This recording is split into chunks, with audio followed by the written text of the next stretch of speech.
Welcome, Alex. I've been a huge fan of your content. I know you're a soccer player. I've just been kind of stalking you. How are things on your end? Doing well. Yeah, Rajat, thanks for reaching out via DM and setting this up. I'm excited to chat. Of course, so we were talking before this for a few minutes there, and you were mentioning how was it in 2021 or 2020 that you started getting paid in Bitcoin? Can you explain your thoughts on that? Why did you choose to go that route? Why not just get Yeah, paid in US dollars? yeah. So it was in 2021, where I had been in the Bitcoin space for about a year at that point, and just through mutual connections, I crossed paths with Jonathan and the guys at Bitwage. He's the CEO over there, and they have a Bitcoin and crypto payroll service. And what they do is they allow people from all over the world to to get paid in either stable coins or Bitcoin, and that money is just direct deposited into whatever crypto wallet that you have. So after learning about their service, and I had been stacking Bitcoin for a little while, and this was something that there were no, obviously we heard about the Trevor Lawrences. Russell Okung was the first paid in Bitcoin NFL player. Odell Beckham, a number of these guys started to take salary in Bitcoin, and there had never been a soccer player to go out and do it. So I thought it would be not only a really easy way to stack Bitcoin, but also would be a way to kind of um, show myself into the Bitcoin space as someone who is not only buying it for today, but also someone who believes in it and is convicted for the long term.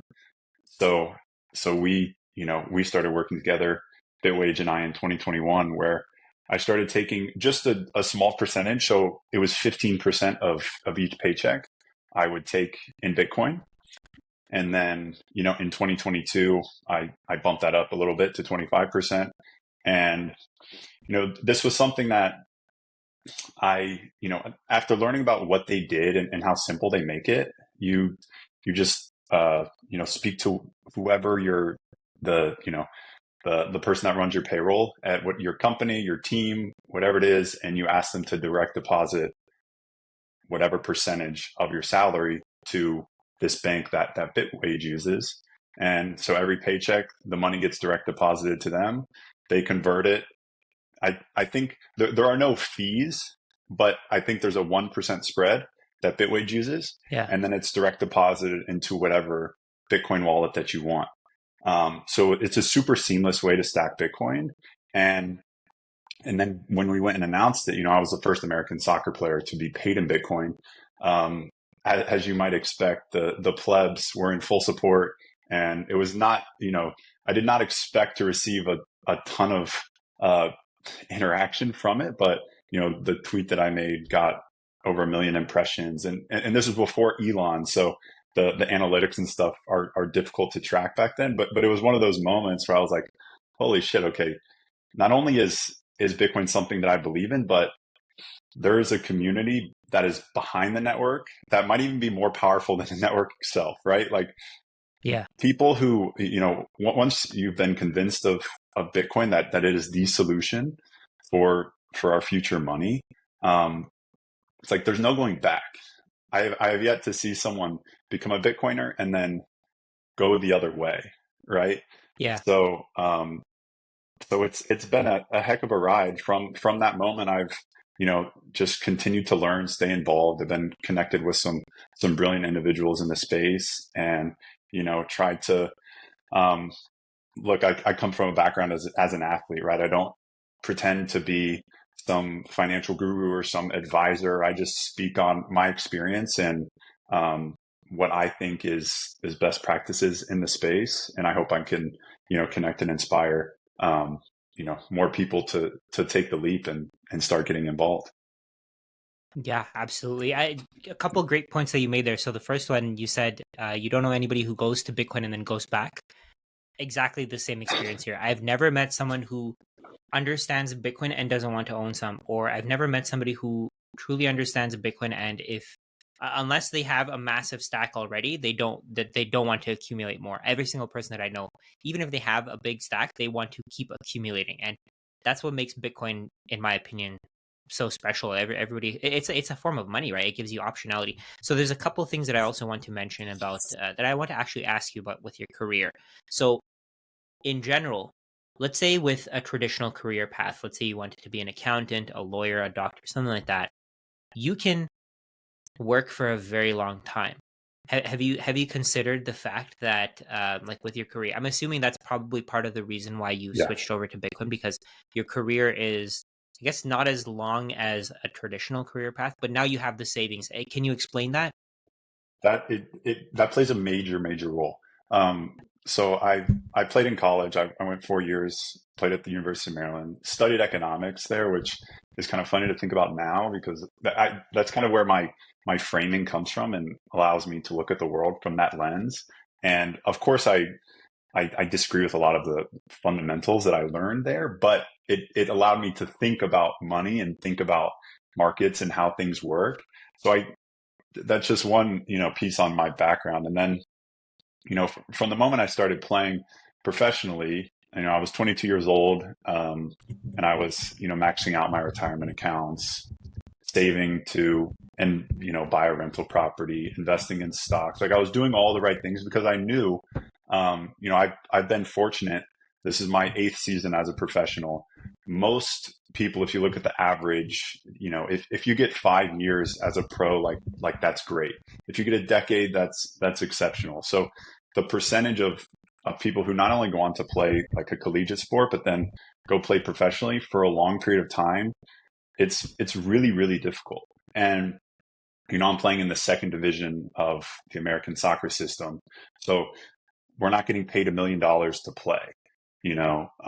This is our only job, right? Like we're paid enough to feed ourselves and our families, but it's not a situation where I can go and play my career and then retire and stop working. Like that doesn't exist for people in our at least in our sport at this level. So I knew I had to do more to save my wealth over time. And when I discovered Bitcoin in 2020, like the flip just switched in my mind where I no longer wanted to buy stocks and save for this real estate and stuff. The only thing I was thinking about is how can I accumulate as much Bitcoin while I'm playing so that in the future I have, a nest egg for my family to live and just to continue to build wealth when my career is over. Because, our career, like I said, if you get 10 years, you're extremely lucky. And most people are working for 40 years, minimum, right? In whatever career. So I knew that I needed to maximize my earning potential today. And really, I, I feel like every dollar that I put into Bitcoin right now is going to be 10x in the future. And I think a lot of people should think of Bitcoin that way. If you're saving $50 a week into Bitcoin, you're really putting away $500 of future earning or future purchasing power, storing it on that Bitcoin network. And in the future, when you really need it, you're going to be really happy that you saved. And that's how I kind of found my way into Bitcoin, was wanting to build wealth, wanting to continue to save and find ways to compound my savings while I play. Because I almost think about my career in soccer as it's been my whole life. I started playing soccer when I was 4 years old. I'm 30 now. So it's been over 25 years of, you know, training, eating, sleeping, soccer, thinking about soccer all the time. And it allows me to think about other things off of the field, right? So while I'm playing, it's almost like delaying real life for me. So Yeah. I'm so lucky to be able to play a sport for a living. I'm not going to retire and be some famous multimillionaire, but I'm so okay with that, right? Where my family's been able to see me play at a high level. I'm able to earn enough to save and, store my wealth in Bitcoin for the future. And I'm able to do it without punching a clock and, working a 9 to 5, right? So it's like this, my 20s have like just delayed the start of my real life. I like to joke. And because of that, I've been able to spend a lot of time, learning and thinking about Bitcoin.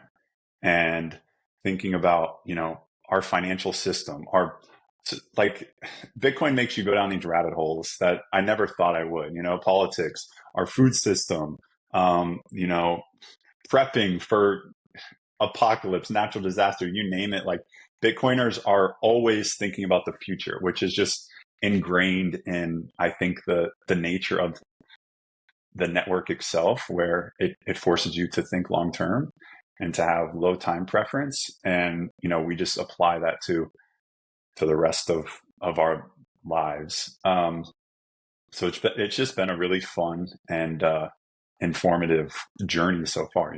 It's been 4 years. I feel like it's been a decade, but we're still so early in this thing. It's who knows where we're going to go from here. Yeah, that's it. I have a question for you. So you're constantly thinking about soccer. I'm constantly thinking about Bitcoin because I create Bitcoin content just as my career. What do you think more about, soccer or Bitcoin? That's such a good question. Um, Honestly, Bitcoin, Oh because yeah, wow. Okay. because like when I'm at training or I'm on the field, it's like tunnel vision. Nothing else matters. Bitcoin, family, finance, whatever. Like I'm competing. But as an athlete, and other athletes will realize this, my day to day work is, 3-4 hours at the facility, and you're on the field for 1 to 2 hours. So And then you're going you hard. You're going super hard in that yeah. 3 to 4 hours. So So at the facility, it's, you're preparing your body, you're watching film, thinking about the last game, whatever, training hard. But then once I leave the facility, I try to like leave that stuff at practice. I don't like to bring any of the frustrations or negative thoughts or get too high or low from soccer. And once I leave training, I go spend time. I have a 11-week-old daughter and my wife, so I go spend time with them and kind of live my life. And if you think about it, from 1 p.m. until until I go to sleep, like there's always thoughts about Bitcoin and what's going on in the space, what's going on with, my self custody setup, what's going on. I have orange pilled my family, so do I want to update them on an article that came? My parents, they're very traditional, and they've worked hard, they saved, they have someone who looks after their money. And now in the last few years, I've gotten them to buy some Bitcoin, and I'm teaching them all about money and, the national debt and housing affordability and all of these things that are, kind of related to Bitcoin, like Bitcoin adjacent. And so that's been really fun, is kind of educating them. But if we're just looking at like time thinking about soccer or Bitcoin, I would have to say Bitcoin. Really thinking about anything or Bitcoin at this point in my life, Bitcoin has taken up a significant mind share. yeah, and it's such a deep topic. It's such a complicated topic that the I guess the train of thought never ends. There's no end to the possibilities. There's no end to just the game theory. So I heard this phrase from someone, game theorying it out. What that essentially means is you're trying to predict what other people are doing. And it's the same thing as soccer, right? Like when you play soccer, when you're trying to take the ball up the field, you're trying to predict what other people are going to do to defend you, and how you can stop them from taking the ball away from you, so you can score a goal, or you're trying to predict what the other person is going to do if you're playing defense. However you do it, it's all game theory. And I think that's what makes Bitcoin so powerful, because every move that you make has uh has an equal and opposite impact on other people. So let's say you accumulate Bitcoin. You're taking Bitcoin away from, let's say, that many people. So let's say you buy one Bitcoin, and in total, everybody can buy, if you distribute all the Bitcoin across the world, it's like 0.02 Bitcoiners, 0.002 Bitcoin. So if you buy one Bitcoin, you're basically taking uh, Bitcoin away from what, a few 5,000 people, right? So it's all game theory. You're just trying to predict where this thing is Hmm. going, and that's what makes it so special, in my opinion. Just the fact that the outcomes can be completely skewed by any decision that any individual makes. To me that's massive, and that's very special. What made you what made you switch over from saving in dollars to Bitcoin? So why do you like Bitcoin? Why over real estate, over stocks? No, go ahead with your answer. Yeah, well, so I've always been traditionally not a great saver. Um, Okay. I've been aggressive with my approach to, putting my dollars to work. So I was, buying the Mag 7, buying the Mag 7 stocks, Yeah. saving up some money to buy some levered real estate, buying a property, using the bank's money, making sure it cash flows. And then for the next 10, 15, 20, 30 years, just managing the property, let tenants pay down the debt. And, after 30 years, you have a fully paid off property, right? Like the real estate I own is 3% interest rate. And do Wow. I think that Bitcoin is going to outperform that over the next 10, 20 years? Absolutely. But do I want to, there's different, tax issues with it. The amount of cash that I actually put into these deals really isn't massive. So it's not like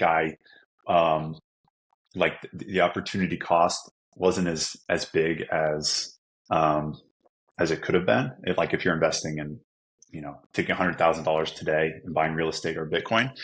And I also bought these properties before Bitcoin. So I believe in, holding multiple assets. I'm not 100% Mm. Bitcoin, but with that being said, since I learned about Bitcoin in 2020, COVID was a light bulb for, I know millions of people out there.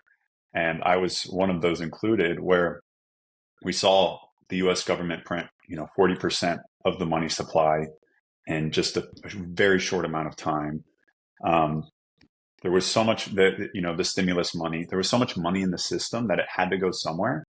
And when you start to look at all of the various vehicles where you can put your money, it's treasury and, bonds, um, dividend paying stocks, the tech stocks, growth stocks, real estate, and then Bitcoin and gold, of course, right?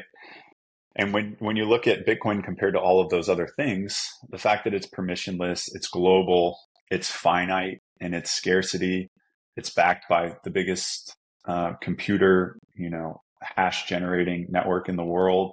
All these things, it's clearly the um, has the highest potential of any of these vehicles.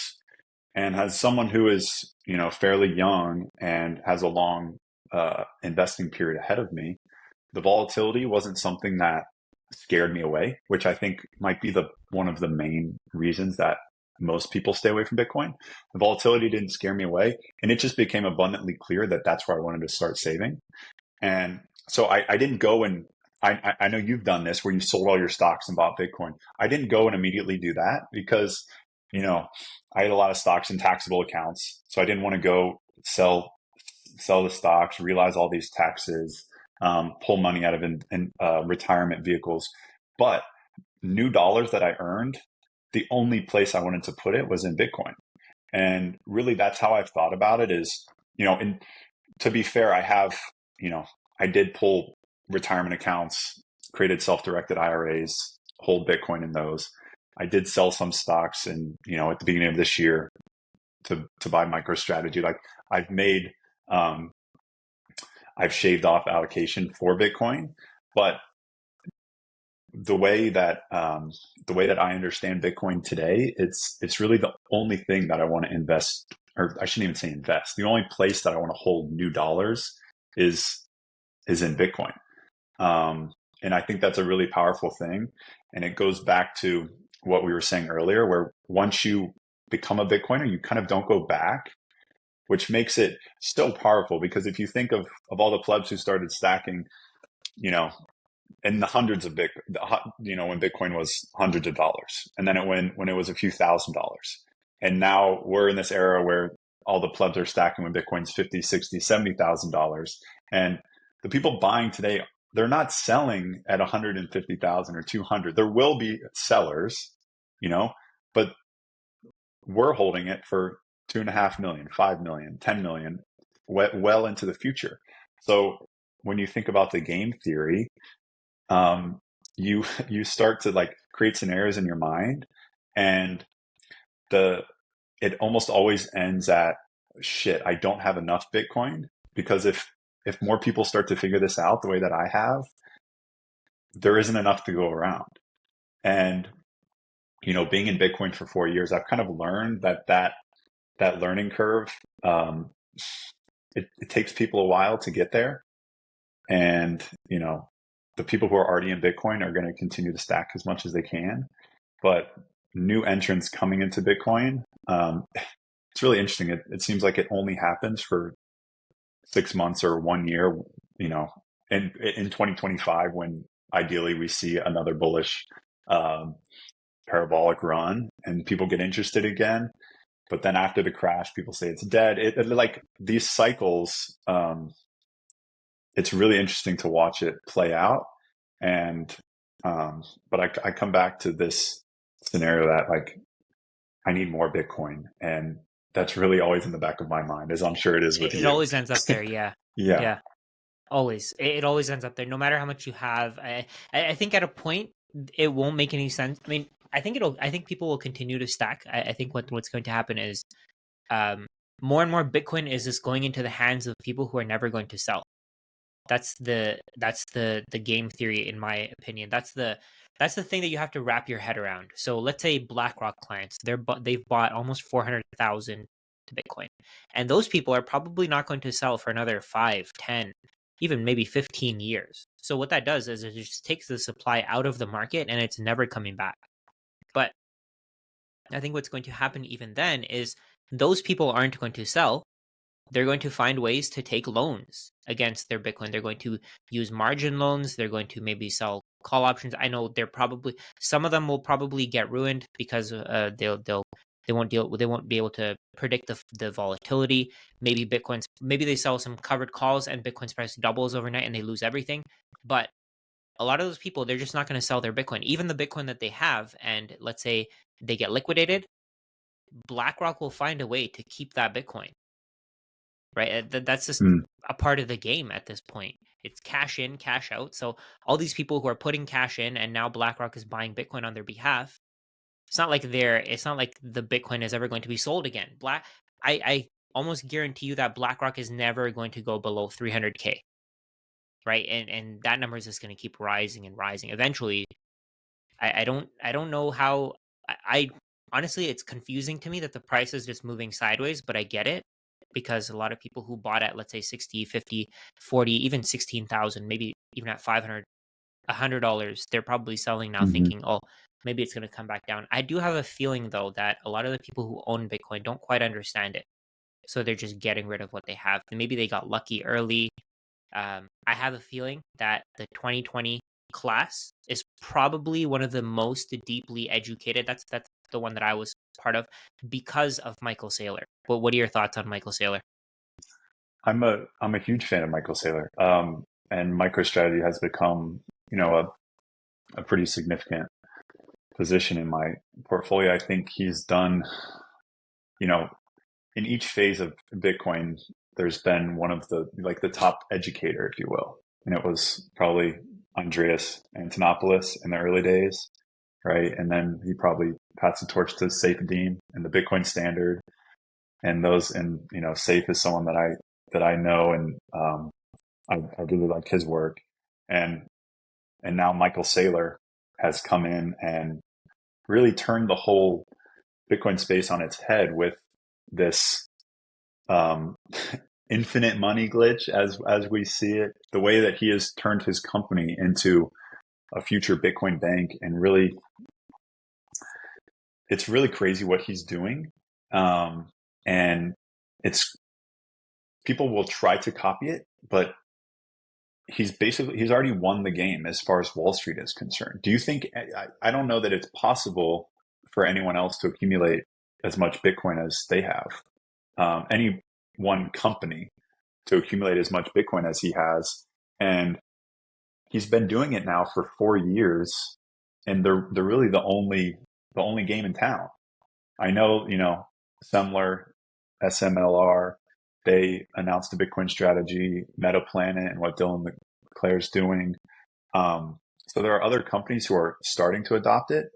But what Michael Saylor has done is, I think, completely transforming the way that people think about Bitcoin, because he's coming from, I get involved in Bitcoin from like a personal perspective where you want to buy Bitcoin on behalf of your family, you want to self custody it, you want to hold your own keys, right? And become a sovereign individual.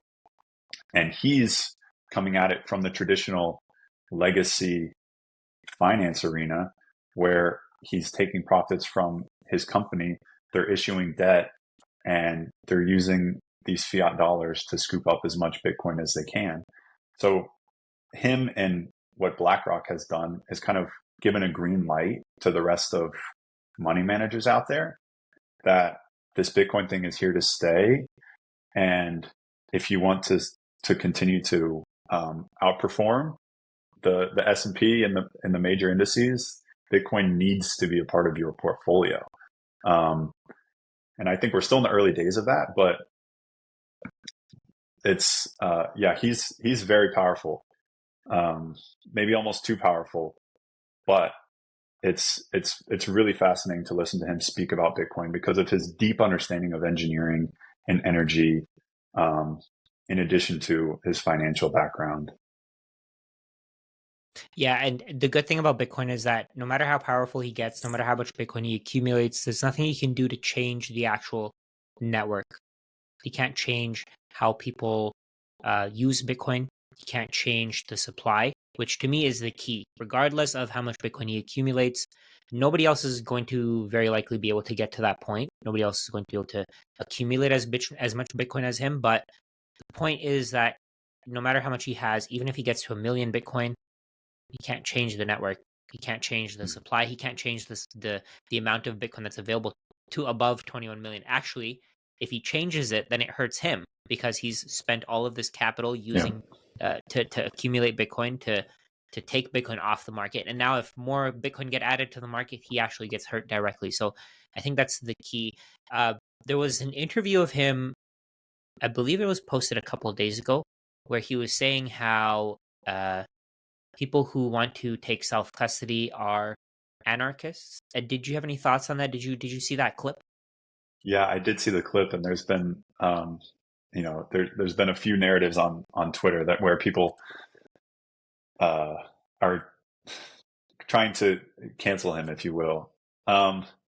Yeah, he mentioned that majority of Bitcoin holders in the future aren't going to hold their own keys, and they're going to be custodied at these big banks and these ETFs, or you buy a stock like MicroStrategy and they custody the Bitcoin.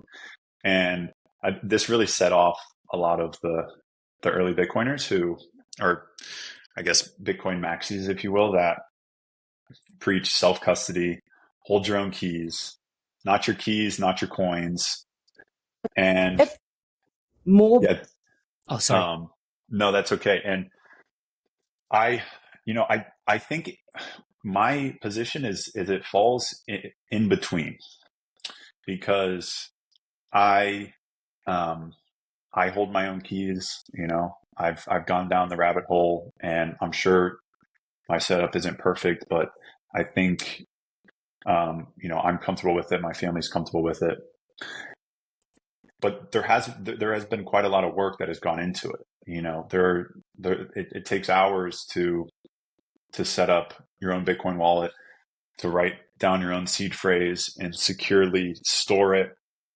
It's not rocket science. I think anyone can do it, but I think a lot of people are just very naive to the security of things. Like in this modern day and age, we have our iPhone, and if we have an app that'll scan our face, we feel like we don't need to, the passwords don't need to be remembered. Our bank accounts, we don't need to remember anything. We just scan our face, and then it does it for us. And we trust Apple or whoever's managing those passwords that everything is fine. Same thing with a bank account. We have our bank passwords. and our PIN number. But other than that, if a credit card is stolen, you just call Visa.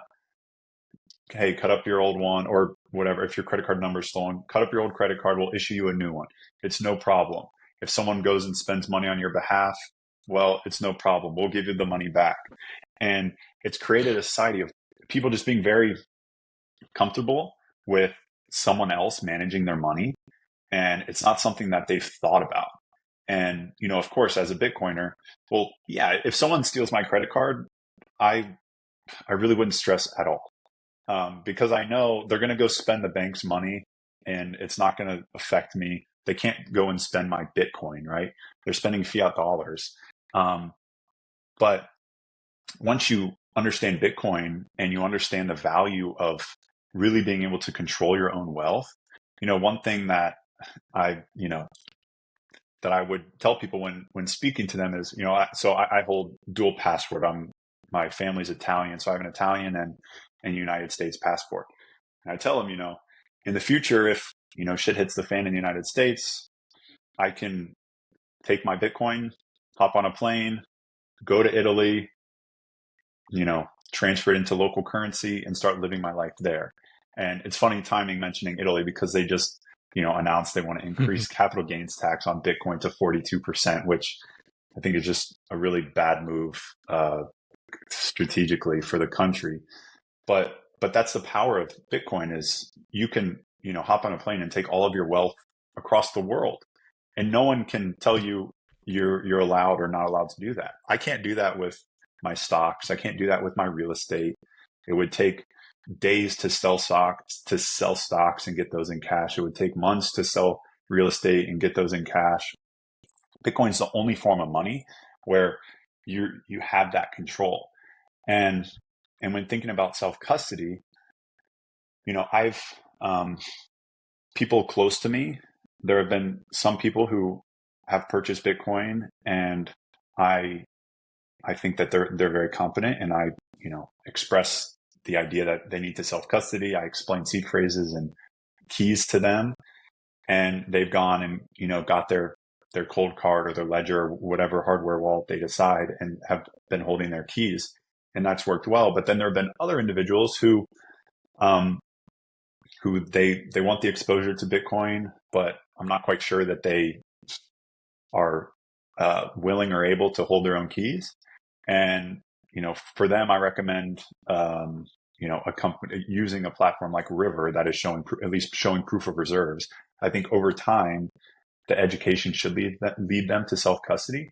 But when I think about like the United States as a whole, or like the world as a whole, we're 1% of people own Bitcoin. And then an even smaller fraction of a percent are very competent at self-custody and multi-sig and managing the keys. And then there are 99% of people who don't understand Bitcoin, don't understand money, don't have any of their own true wealth. And I think getting the masses to manage their own UTXOs and self-custody, I don't think that is realistic. So so that's why I say I think what Saylor is saying falls somewhere in between.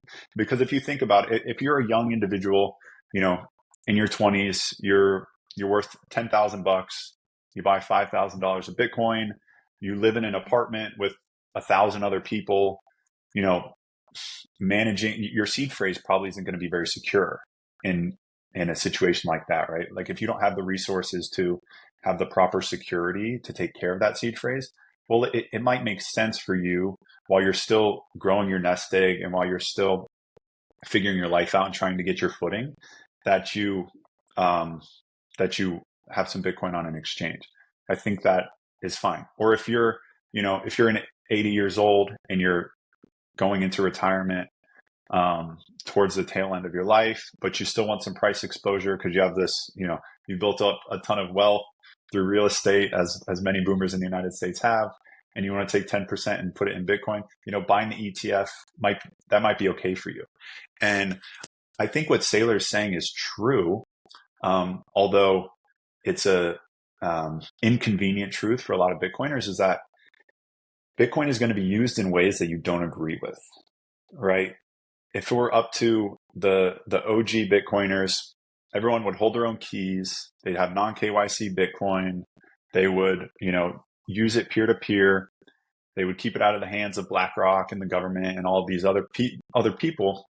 But the beauty of Bitcoin is that Bitcoin doesn't care. Bitcoin doesn't care who you are, where your money's coming from. If you have an internet connection and you're running Bitcoin Core, you are welcome to participate. And people are going to use Bitcoin in ways that they see fit. And I think we're in this stage of Bitcoin now where it's evolving from this private market asset that's very volatile, and the crypto geeks are running the show. Now it's becoming Larry Fink, Michael Saylor, BlackRock. These big entities are coming in with billions of dollars, and they are going to use Bitcoin how they see fit.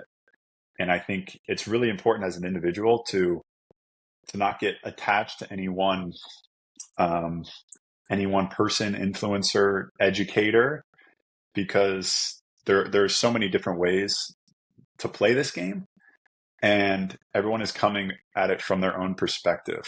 You know, like Saylor, for Yeah, example. listen to Yeah. multiple people and then make your own decisions. Hmm. Exactly. I completely agree. Yeah. So that was a long answer to basically say that I don't think he's right or wrong. I don't know if, and he had the podcast with Saifedean and Moose the other month, where Saylor was talking about earning yield on your Bitcoin, or getting a risk-free 5% by, posting Bitcoin as collateral, um, and being paid interest on that. And, Safe was talking about how that's going to create paper Bitcoin, or that's going to, if everyone wanted to earn 5% on their Bitcoin, it wouldn't be long before there was no more Bitcoin to pay the 5% with. Um, and I think so. I think there's differing views, but um, it's going to be interesting to see how it plays out, because that's another thing, is a lot of this is theoretical.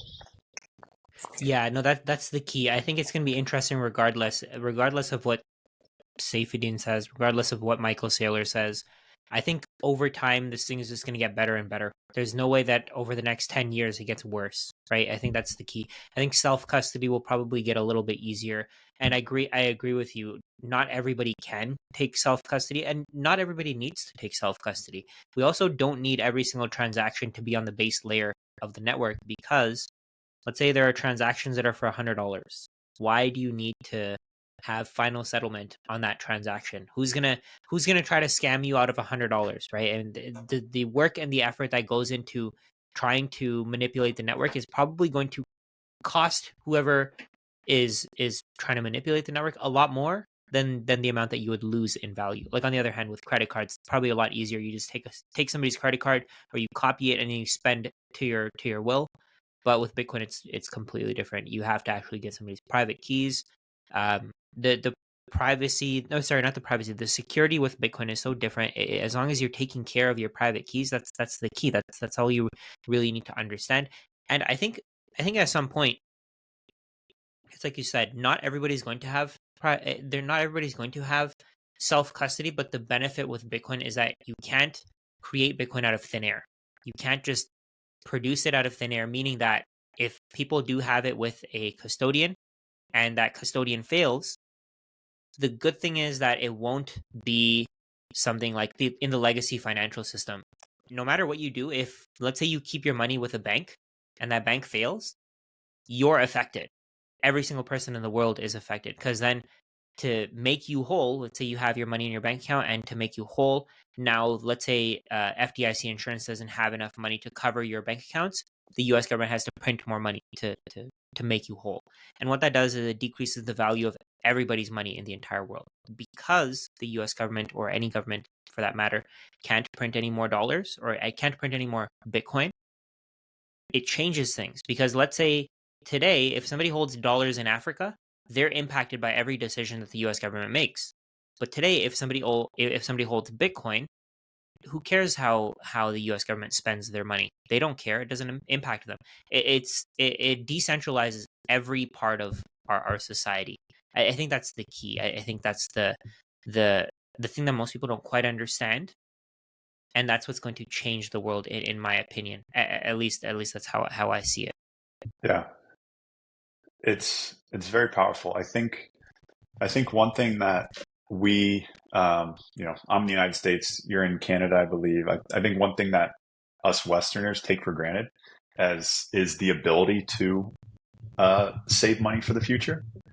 And some of the people that we think Bitcoin would help the most, they don't have the ability to save for it, or or conversely, they don't have the time preference to be able to wait through times of volatility. Um, and I think that, which is a double-edged sword, because the volatility is what is creating the gains, the meaningful gains for the Bitcoin holders over time.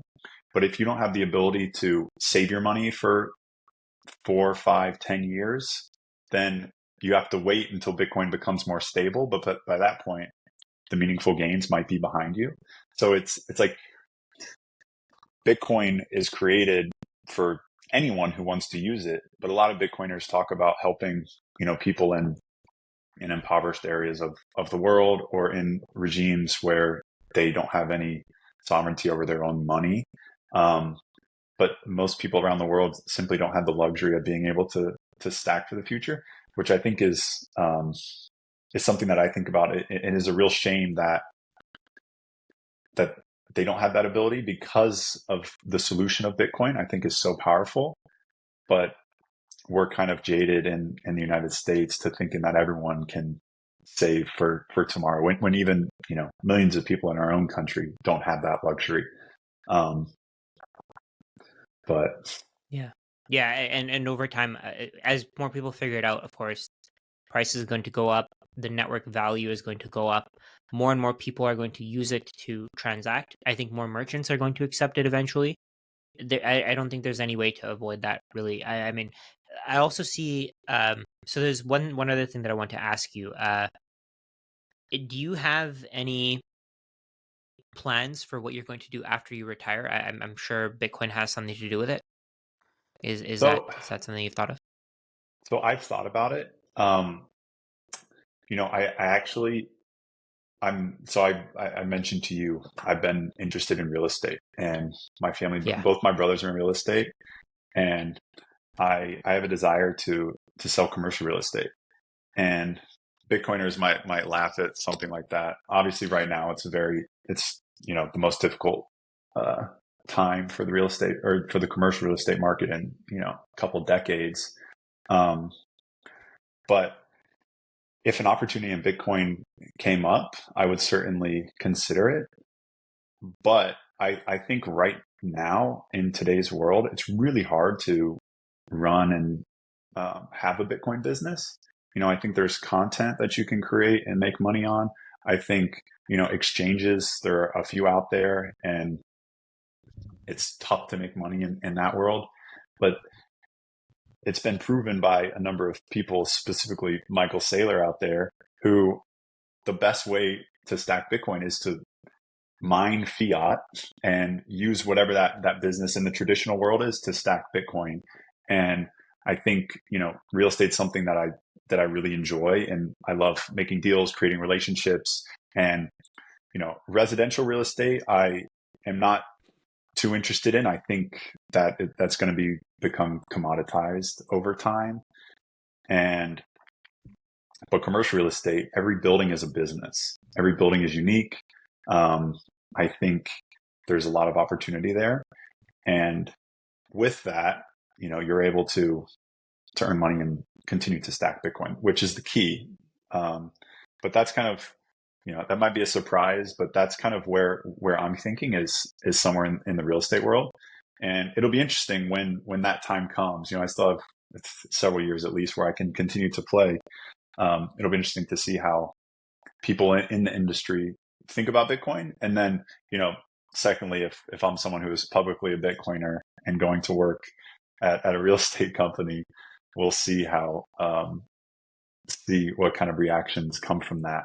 But I think we're still in these early days where um, it's best to save in Bitcoin, but working in Bitcoin, I think, is difficult. There are opportunities, but I don't think there's a clear pathway to success because it's just, it's just money. It's just perfect money. It's where you want to Yeah. store your wealth, but it's difficult to earn money in the space, at least from what I've seen.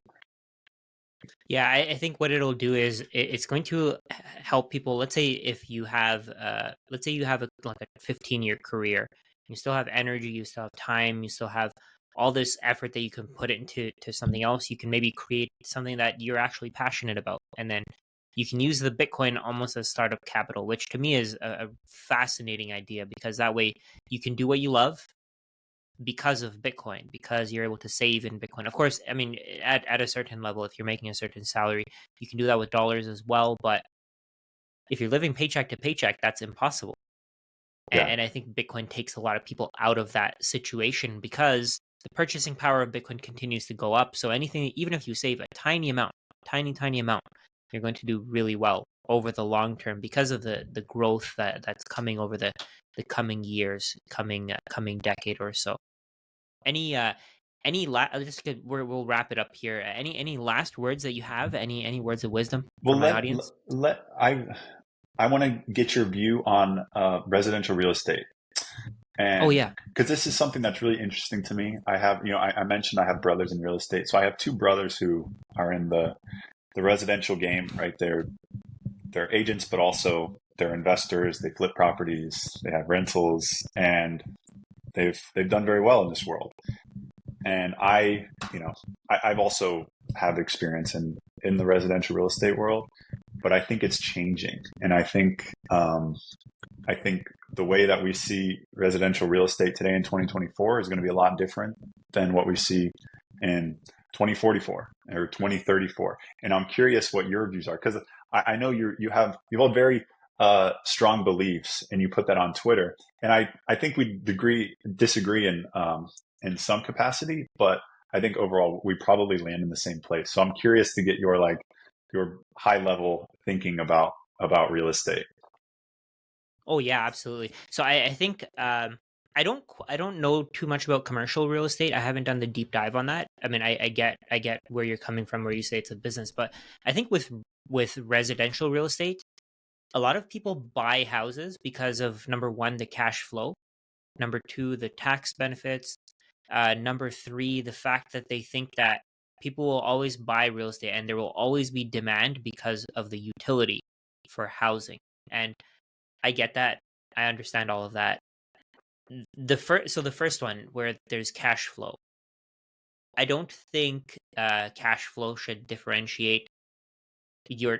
I don't think cash flow should be the reason why you make your decision to not buy Bitcoin or to buy real estate. It does. It is a differentiator between real estate and Bitcoin. Of course, with Bitcoin, there's no cash flow. But I think the issue with what a lot of people think is that with cash flow, with real estate cash flow, you're getting what, maybe 5-10% a year. For that 5 to 10% per year, you're willing to give away 50% annual returns. To me, that doesn't make any sense. I don't get it. I used to work as a realtor, and I actually left because of Bitcoin. It didn't make any sense to me to tell people that, oh, you should buy real estate as an investment property because while um, while you may get cash flows, there's no guarantee. If you have a vacancy, you're going to pay for it yourself. So there are so many risks that are associated with getting this cash flow from real estate that I don't think a lot of institutional investors will continue to want to hold real estate. And maybe I'm wrong on that. Maybe I'm not thinking of this the right way, but I don't think that's worth the risk. It's real estate is a much higher risk adjusted return. Real estate, sorry, a much lower real estate provides you with a much lower risk adjusted return than Bitcoin because there's counterparty risk. You have to take on a loan. You have to borrow a ton of money to buy real estate. So to me, it doesn't make any sense because why would somebody want to take on so much more risk and do so much more work to get a lower return? That doesn't make any sense to me. So if you can get a 10, 15, even if you can get a 20% return on real estate, you're doing 100,000 times the work. to maintain that property, because all you have to do with Bitcoin is buy it, hold it in cold storage.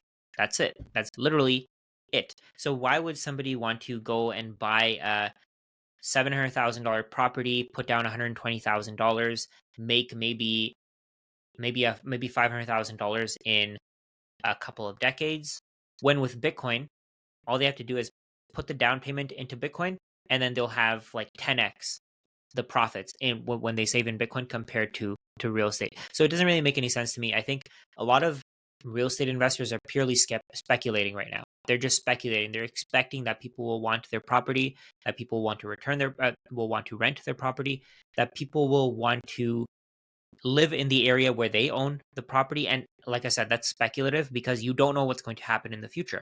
You don't know if the US population will continue to grow.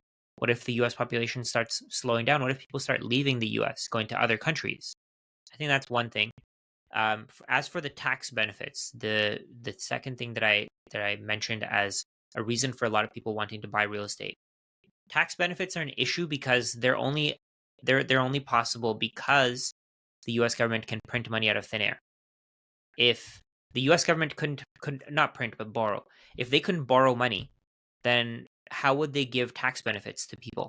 If they couldn't just create money out of thin air and then borrow it and spend it into the economy, there's no way for them to give tax benefits because they would need every single dollar or every single satoshi in terms of taxes. So they can't give special tax benefits to people who are investing in a certain business because they don't know which one the most profitable business will be. So their goal at that point will be to just fund or to just work with as many people as possible to accumulate as much taxes as possible. And I think there will be a lot of other businesses in the future that are much more profitable than real estate. And that's what the US government is going to want to go for. So I have a feeling, I don't know, maybe I'm wrong on this, maybe I'm thinking of it the wrong way. I have a feeling that eventually these tax benefits for real estate are probably going to go away because Hmm. there's all these things about tax the rich, tax the wealthy, tax the billionaires, tax the millionaires. There are people who own tens, hundreds, or even thousands of properties, and they own those properties because they don't have anywhere else to put their money. So if they start selling their properties, if they lose the tax benefits that come with those properties, then what's the reason for holding that um, that property? There's really no reason. The third thing again is I don't remember what I mentioned as the third thing, but I'm just thinking on the spot here.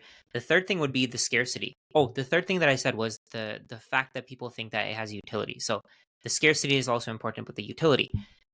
I think a lot of people are making the assumption that their property will always be valuable because people will always want to rent their property. But the thing with real estate is that people don't need your property specifically. There are 3D printed homes being being created. More and more people are innovating with that. Prefabricated homes where people are making houses in factories and stacking them up, which is crazy to me. And that could actually change the entire world, right? We can have houses built in a day, 2 days, have all of the raw materials made in a factory, and then less labor, all this machinery can be used to create houses. We can use robots, like with Elon Musk's the robot that he came out with. Those things are probably going to be used for labor in these factories where they're building the houses, right? And who knows how long that'll take, but over time it'll just get better and better and better. The technology will just improve and it'll be easier and easier to make more houses. So the utility that people derive from renting your house may not be worth it, especially if, let's say, your mortgage is $3,000 a month and you need to rent the house out for $5,000 a month. The person who's renting your house is paying you $60,000 a year. What if they could buy a prefab home for $60,000, buy a piece of land for $100,000, and now they're good for life? Of course, they have to set up the Hmm. utilities and all that stuff. And I think that ties in with the scarcity where you can create more houses. Dubai even showed us that you can create more beachfront property, but you can't create more Bitcoin no matter what. And over time, it gets easier and easier to create more real estate, but it gets harder and harder to produce more Bitcoin. And that's what really, I think that's what really defines how valuable an asset should be, how difficult it is to create. That's really it. When you want to save in something, your goal is to save in something that can't be created at will. What are your thoughts on what Yeah, I no, said? I like your way of thinking. Um, I think what a lot of real estate people get conflicted is they mistake active real estate investing with passive real estate investing. And what you're describing is passive real estate investing, where you're buying a property, you have cash, you need to do something with it. You're buying a property, renting it out, and that is a strategy. And I think that has worked historically because of the system that the US government, the Federal Reserve has created, where if I have a home, I buy it for 100,000, it goes up in value to 300,000.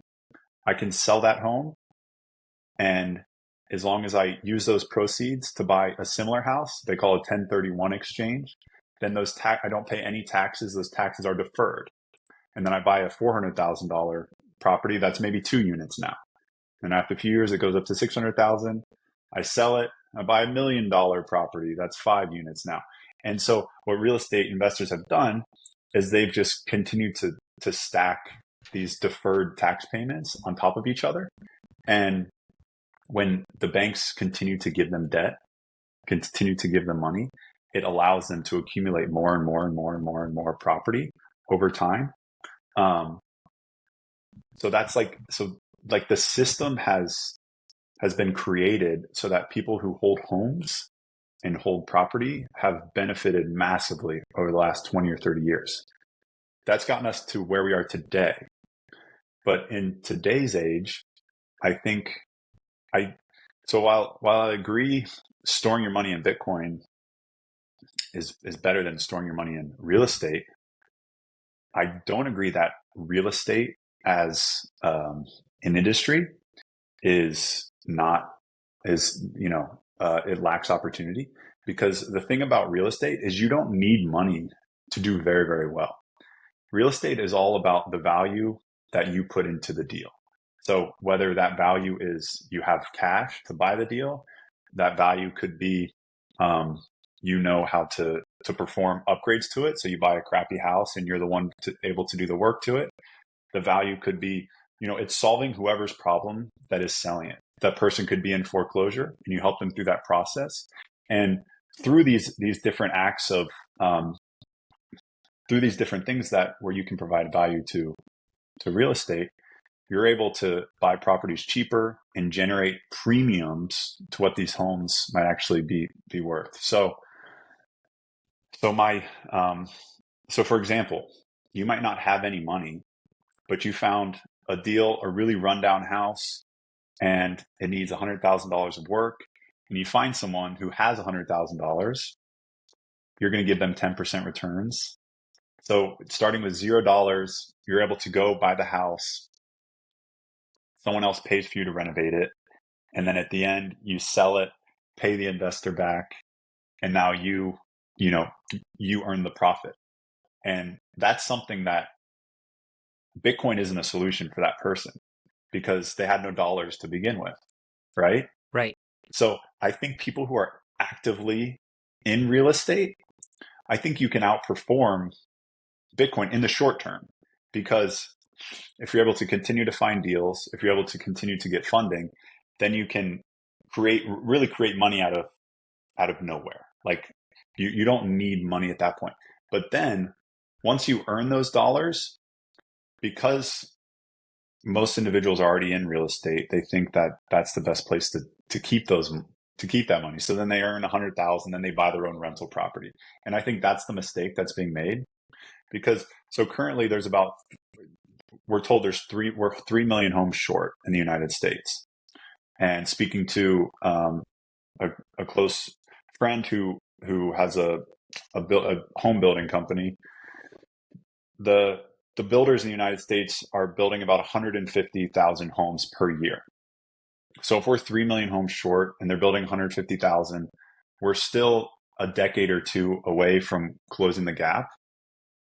So until that gap is closed, I think there was still, real estate will continue to appreciate.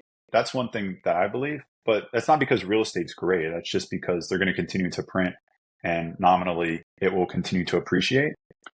But so we're 3 million homes short. We're only creating 150,000 homes a year. But then on top of that, the demographics in the United States are not looking great. The birth rate is down, so less babies are being born, and the population is aging. So while I think there's still plenty of opportunity in real estate today to earn returns, in a decade or two, the aging population will move into, you know, assisted living communities, or they will die. People will inherit their homes. They'll sell them onto the market. The young people who are coming up can't afford it, or there aren't enough of them to purchase those homes. And I think, in 20, 30 years, we're going to hit a point where like a stagnation of real estate in America, because these modern homes are now 100 years old. So you can't just, renovate it, make it look pretty, lipstick on a pig, and someone will buy the next thing, because these homes are eventually going to crumble. So, so I do think that holding real estate in the short term can be beneficial. Operating in real estate can be beneficial, but long term, I think that um, that it's going to become. Uh, I don't know if it's going to be mainly institutional owners of real estate, where these big banks are fine with, or big hedge funds or whatever are fine with 5% returns, so they buy up a bunch of homes and rent those out, or if people are going to continue to hold those homes. But I agree with you that Bitcoin is going to significantly outperform this real estate as a store of value, but it's still such a hustling and bustling industry that if you're savvy and you have a competitive advantage, you can absolutely create outsized returns in real estate today.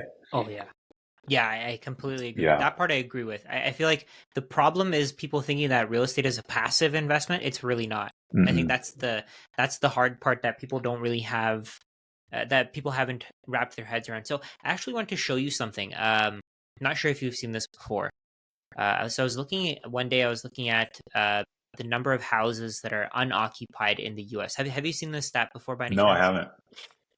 Yeah, so I have, so the way that I think of it, I don't know, maybe I'm wrong on thinking this way, but the way that I see it, the numbers for how short we are on houses aren't accurate. I don't know. It feels like it's coming from a place where the goal is to get people to think that houses are scarce and to get them to buy more. But I don't know. Maybe that's the wrong way of thinking. What did you have any thoughts on this? I so this is interesting. So 15 million vacant homes. Um, I do know, for example, in my neighborhood, there's a home that's been vacant for years, and I continue to try to call the person owning it, because I think there's a lot of opportunity. It's run down, no one lives in it. Yeah, Someone bought it for $20,000 a decade ago, and they're simply just like parking money there, right? yeah, Um, but 15 million vacant homes, I'd be interested to know what percentage of those are in such poor condition that like there's no opportunity for investors. So those homes are vacant, but they're almost like priced out of the market, where even if you go and spend $100,000 to make that home look new, it'll be worth less than what it costs to upgrade. So they're almost, yeah. I don't know a good way of, framing. They're like dead homes, and they can't be No, I revived get what you mean. in a economical fashion. So I'm sure there are a number of those, um, because location is everything for real estate. And so I'm sure there are various areas, old steel towns or old oil or coal towns where a coal mine used to be in, the middle of West Virginia. And after the industry left, the whole town left because there was nothing else to do productive there. And no one's Yeah, coming back to move into those homes. So I think I think it's a complex subject, because in certain markets, clearly there's an issue with supply, because the price of homes just continue to appreciate, and the price of homes is dictated by the buyer, right? yeah, If someone is continuing to buy a more expensive home, then people will continue to list those homes at a higher price, and it isn't until the right. buyers either can't afford it or aren't interested, or there's or the supply that's coming online becomes so high that prices start to drop. But um, I that's think that's happening in Florida right now. In yes, Florida or Florida, California. Texas, um, even Yeah. Phoenix and Arizona, a lot of cities that benefited from the COVID boom, from people leaving California and New York. Obviously, Florida has been affected because of the hurricanes, but Yeah. um, cities in Dallas or cities in Texas like Dallas, Houston, Denver, Phoenix, these cities benefited from people fleeing California during COVID, and the home prices went through the roof, and it was clear that it just wasn't sustainable. And now there's, you know, the prices are starting to come back down to reality, but still very, very expensive and, overpriced, you can argue. So it's, I think real estate, and it's so location specific. It's really difficult to talk, like, especially on Twitter. There's a lot of opinions about real estate, because if someone's in a market that's absolutely flying, they're going to continue to do well regardless of what's Yeah. happening elsewhere. So they have a point of view versus people who are looking at, real estate as a whole. Um, but people will say you can't live in your Bitcoin, right? Which of course I agree with. I have a home, you have a home. Um, real estate's not going anywhere, but all it takes is a generation to start to die off, and or the US to change a few codes in the IRS the tax regulations that completely change how investors think about residential real estate. Um, but until then, you know the game historically has been borrow cheap debt and store it in scarce assets. And unfortunately, Yeah. you can't take out a mortgage to buy Bitcoin, right? Like, so unless that's a product that's created, I think people are going to continue to buy homes, even if they Yeah. underperform Bitcoin.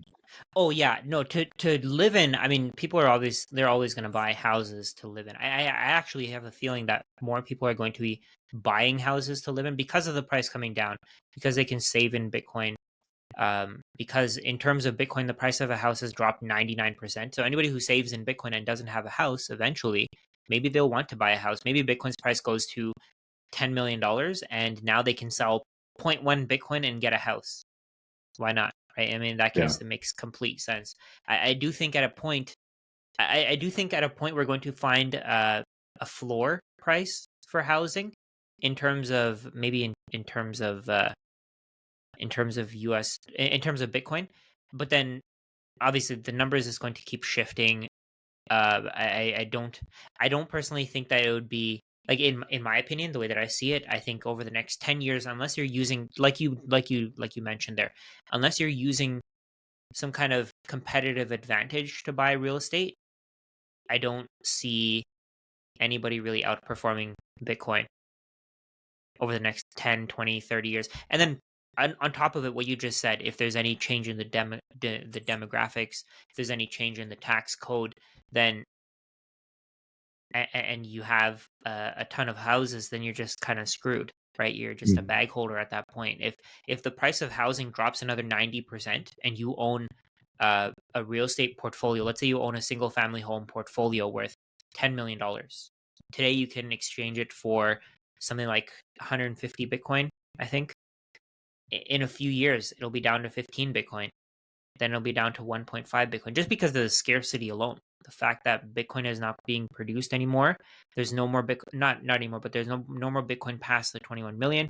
With real estate, you can build houses. You can not even houses. You can build buildings. You can build condos higher and higher and higher. Of course, the developers are going to make a lot of money because they're creating value. They're doing something that is um, creating a bigger supply of something that people need. But the way that I see it, the window for people to keep making money on buying properties and passively continuously making money is closing. That's how I see it. Maybe I'm wrong on that. Maybe I'm looking at it the wrong way. But to me, that's the game theory, right? There's people who own hundreds of properties, and eventually, the worst case here is, let's say they sell 10% of their real estate portfolio to accumulate Bitcoin. What's going to happen in that case? 10% goes on the market. and now Bitcoin's price pumps. And what that means is that now their portfolio is worth even less in terms of Bitcoin.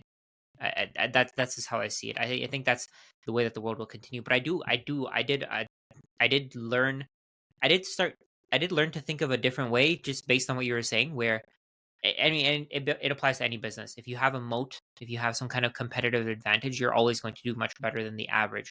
I think the average person is probably going to be the one that gets hurt a lot by not making the decision to accumulate Bitcoin, because the average person is just buying real estate as a place to park their money, and that's where they'll get hurt. But if you can be active in the real estate space and you can create more houses, because people will want houses at some point in the future, or even today, they'll Hmm. continue to want houses. So if you can create those houses, I think that's where the value add is. Yeah, I see the price of homes converging on the construction costs, right? Which is going to be dependent on the labor costs. It's very complex on how we reach, Yeah. what that cost ends up looking like. But there won't be a premium simply for sake of there being a premium, because Yeah. technology, construction methods will get better. Currently, you see a premium on fully renovated homes, right? And I think that might continue, but um, but like you say, unless you're buying a rundown home, making renovating it very cheaply and selling it at the top, the you'll struggle. But Yeah. it is really scary how real estate makes up such a huge percentage of Americans' wealth. And if something happens to the real estate market in America, millions and millions of people will have all of their wealth decimated. I think I saw a clip, and this, don't quote me because it was just a quick clip, but someone was talking, there's, you know, 9% of Americans are millionaires. And if you take out like real estate as part of that equation, then now it's down to 2% of Americans are Wow. millionaires. So 2% have $1 million or more in Bitcoin, stocks, their 401ks, whatever. But if you count real estate into it, that number jumps to 9%. So a huge percentage of wealthy Americans got that way because of the game with housing, which I think is remarkable. So it's going to be interesting to Yeah. see how the world changes, because I think we're on the precipice of people waking up to Bitcoin, inflation continuing to stay higher than people want. Um, you can just see I'm so excited for the election to be over, just to get past that, because you can see how divisive the country is right now. So Yeah. interesting times.